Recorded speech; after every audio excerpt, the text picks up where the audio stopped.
मैं डॉक्टर मनीराम मीणा, सहायक आचार्य समाजशास्त्र एसएमई गवर्नमेंट पीजी कॉलेज नाथ द्वारा आप सभी छात्रों का हार्दिक स्वागत, अभिनंदन और करता हूं एवं यूट्यूब पर देखने वाले सभी विद्वान साथियों का तहे दिल से हार्दिक स्वागत, अभिनंदन और प्रणाम करता हूं। आज का हमारा टॉपिक है परिस्थिति का अर्थ, परिभाषा एवं तत्व, जो अनेक विद्वानों, समाजशास्त्रियों एवं पर्यावरणविदों के अनुसार इस प्रकार से है। भारतीय वाङ्मय में पर्यावरण शिक्षा पर अत्यधिक ध्यान दिया जा रहा है, क्योंकि वैदिक युग में पशु पक्षियों, पौधों, मानव एवं संस्कृति की पारस्परिक निर्भरता के महत्व को स्वीकार किया गया है। क्योंकि पृथ्वी को सुख, समृद्धि तथा विकास का स्रोत भी माना गया है, लेकिन वर्तमान समय में पर्यावरण प्रदूषण संपूर्ण विश्व की एक गंभीर समस्या बन चुकी है और बनती जा रही है। अंतर्राष्ट्रीय स्तर पर अनेक संगोष्ठियां एवं कार्यशालाएं तथा पर्यावरण असंतुलन एवं पारिस्थितिक तंत्र को अस्थिरता के संबंध में विचार विमर्श के लिए आयोजित की जा रही हैं, जिनके आधार पर पर्यावरण नीतियां व पर्यावरण कानून भी बनाए गए हैं तथा पर्यावरण की समस्याओं के लिए पृथ्वी सम्मेलन भी आयोजित कई बार किए जा चुके हैं। पर्यावरण का प्रदूषण का परिणाम पारिस्थितिक असंतुलन है, जिसके परिणाम स्वरूप आज व्यक्ति को न पीने योग्य पानी उपलब्ध हो पा रहा है और न ही श्वास लेने योग्य प्राकृतिक वायु मिल पा रही है। पारिस्थितिक असंतुलन क्या है, इसका अर्थ के बारे में हम आपको सबसे पहले जानकारी देंगे। परिस्थिति का अर्थ। परिस्थिति का अर्थ पारिस्थितिकी शब्द अंग्रेजी के इकोलॉजी का हिंदी रूपांतर है। इकोलॉजी शब्द दो शब्दों से मिलकर बना है। प्रथम शब्द इको है, जिसका अर्थ है पर्यावरण, और दूसरा शब्द लॉजी है, जिसका अर्थ है विज्ञान। अर्थात इकोलॉजी का अर्थ पर्यावरण का विज्ञान है। पर्यावरण के अध्याय में परिस्थिति विज्ञान का विशेष महत्व माना जाता है, क्योंकि पर्यावरण का सही ज्ञान परिस्थिति विज्ञान के बिना संभव नहीं है। यदि इस रूप में हम देखें तो परिस्थिति का एक नवीन विज्ञान है, जो प्राणियों एवं वातावरण के संबंध में उनकी पारस्परिक निर्भरता को स्पष्ट करते हैं। अनेक विद्वानों ने परिस्थिति की अनेक प्रकार की परिभाषाएं दी हैं, जो इस प्रकार से हैं। फर्स्ट परिभाषा है मैकफेडियन के अनुसार। परिस्थिति की परिभाषा मैकफेडियन के अनुसार परिस्थिति एक विज्ञान है, जिसका संबंध प्राणियों, पौधों, पशुओं तथा उनके पर्यावरण के आंतरिक संबंधों से होता है। सेकंड परिभाषा है एल.आर. टेलर्स 1967 के अनुसार परिस्थिति की अध्ययन का एक अंग है, जिसमें व्यक्ति, प्राणी, कुछ जीवों की जनसंख्या एवं समुदाय परिवर्तन के साथ प्रतिक्रिया करते हैं। नेक्स्ट परिभाषा है साउथ विडे 1966 के अनुसार परिस्थिति की एक वैज्ञानिक अध्ययन है, जो जीव प्राणियों के पारस्परिक संबंध तथा उनके अपने वातावरण के साथ संबंधों का अध्ययन करता है। लास्ट परिभाषा है पिनालिया 1973 के अनुसार परिस्थिति के अंतर्गत प्राणियों तथा संपूर्ण जैविक तथा भौतिक कारकों, प्रभाव या उनको प्रभावित करने वाले कारकों के संबंधों का अध्ययन किया जाता है। परिस्थिति की उपरोक्त परिभाषाओं के आधार पर इसकी कुछ विशेषताएं उभर करके जो सामने आती हैं, वो इस प्रकार से हैं। नंबर 1, परिस्थिति की प्राणियों और उनके वातावरण के संबंधों के विश्लेषण का अध्ययन करता है एवं परिस्थिति की विज्ञान में प्राणियों तथा उनके वातावरण के आंतरिक संबंधों, प्राणियों के आंतरिक संबंधों तथा जीवों के मध्य आंतरिक संबंधों का अध्ययन किया जाता है। परिस्थिति के अंतर्गत विशाल प्रकृति के स्वरूप तथा कार्यों का ज्ञान प्रदान किया जाता है। इस प्रकार परिस्थिति का उद्देश्य जीवधारियों और उनके वातावरण से संबंध का अध्ययन करना माना जाता है।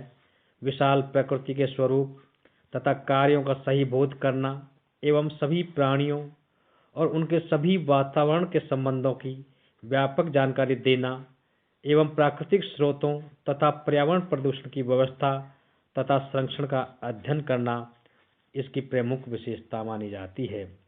पारिस्थितिकी एक जटिल प्रक्रिया है। इसमें पृथ्वी पर पाए जाने वाले समस्त प्राणियों एवं वनस्पति को अपने पर्यावरण से अपनी विभिन्न क्रियाओं के संदर्भ में संबंधों का अध्ययन किया जाता है, क्योंकि पर्यावरण में स्थित समस्त जैविकीय, बायोटिक एवं अजैविकीय, एबायोटिक घटकों के मध्य और उनके वातावरण के मध्य अंतःक्रिया होती है, जिसे पारिस्थितिकी तंत्र कहा जाता है। हमारी भारतीय प्रज्ञा के प्रथम उन्मेष वेदों में पारिस्थितिकीय संतुलन को अति महत्वपूर्ण बताया गया है। वैदिक जन विभिन्न जैविक आवश्यकताओं की पूर्ति पर्यावरणीय तत्वों के प्रति कृतज्ञता का भाव रखकर करते थे। विश्व में सर्वत्र जड़ चेतन पदार्थों में ईश्वर को व्यापक मानकर लालच न करके त्यागपूर्ण जगत के पदार्थों का भोग तेन मंथुजी था के आधार पर करते थे।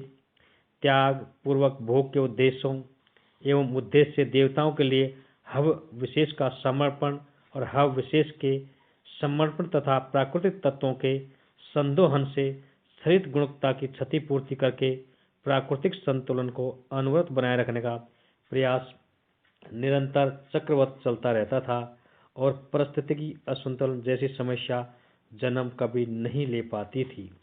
आगे है पारिस्थितिकी के तत्व।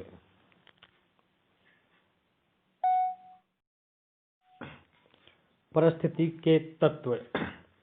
पर्यावरण दो प्रकार का है।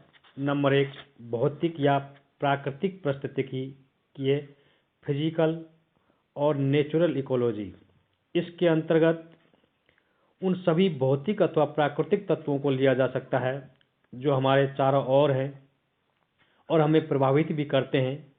और ये प्राकृतिक पारिस्थितिकी इसके भी दो प्रकार माने जाते हैं। नंबर 1 है नवीनीकरण के योग्य यानी रिन्यूएबल, वे तत्व जिन्हें उपयोग के पश्चात पुनः प्राप्त किया जा सकता है। इस श्रेणी के अंतर्गत इसमें जल, वायु, भूमि और वन को लिया जा सकता है। सेकंड में है नवीनीकरण के अयोग्य यानी नॉन रिन्यूएबल, वे घटक जिनके बनने में अधिक समय लगता है और आसानी से पैदा नहीं किया जा सकते हैं। इस श्रेणी के अंतर्गत आते हैं जैसे खनिज, पर्वत, पेट्रोल, डीजल जैसे पदार्थ इस श्रेणी के अंतर्गत आते हैं। सेकंड है सामाजिक पारिस्थितिकी, सोशल इकोलॉजी। मनुष्य एक सामाजिक प्राणी है और समाज में छोटी बड़ी अनेक इकाइयाँ होती हैं जो परस्पर से संबंधित भी होती हैं और व्यक्ति का भी इन इकाइयों से परस्पर संबंध होता है।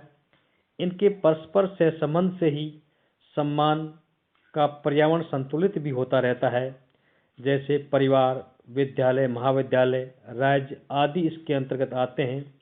इनको निम्नलिखित रूप से भी विभाजित किया जा सकता है जैसे जैविकीय यानी बायोटेक, ये पर्यावरण के सजीव तत्व माने जाते हैं और इसके भी 3 भाग होते हैं। नंबर 1 है उपभोक्ता यानी कंज्यूमर।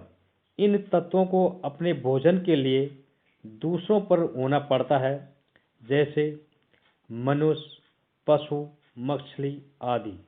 सेकंड है उत्पादक, जो अपना भोजन स्वयं उत्पन्न करके अपना पोषण कर लेते हैं जैसे वन एवं अन्य पेड़ पौधे आदि अपना भोजन स्वयं तैयार करते हैं और स्वयं ही उनका वो पोषण कर लेते हैं। और थर्ड में है विनाशक यानी वे तत्व जो वन एवं अन्य पेड़ पौधों, मनुष्यों और मृत शरीरों और सड़े गले पदार्थों का उपयोग करते हैं, उनका विनाश करके उन्हें कार्बनिक और अकार्बनिक रूप में पर्यावरण को वापस कर देते हैं। इस श्रेणी के अंतर्गत यानी विनाशक तत्वों की श्रेणी में आते हैं।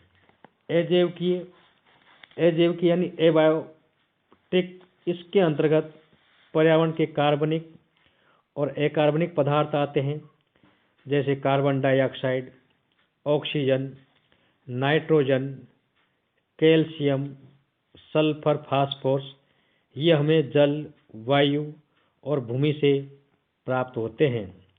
पारिस्थितिकीय संतुलन में इन सभी घटकों के परस्पर सहअस्तित्व पर निर्भर करता है कि यदि इन घटकों में परस्पर किसी प्रकार का व्यवधान किसी कारण से आ जाता है तो वह पर्यावरण को असंतुलित कर देता है और इससे पारिस्थितिकी असंतुलन उत्पन्न हो जाता है। हम आपको अगले वीडियो व्याख्यान में पारिस्थितिकी असंतुलन एवं इसके घटकों के बारे में बताने का प्रयास करेंगे। धन्यवाद। थैंक्स।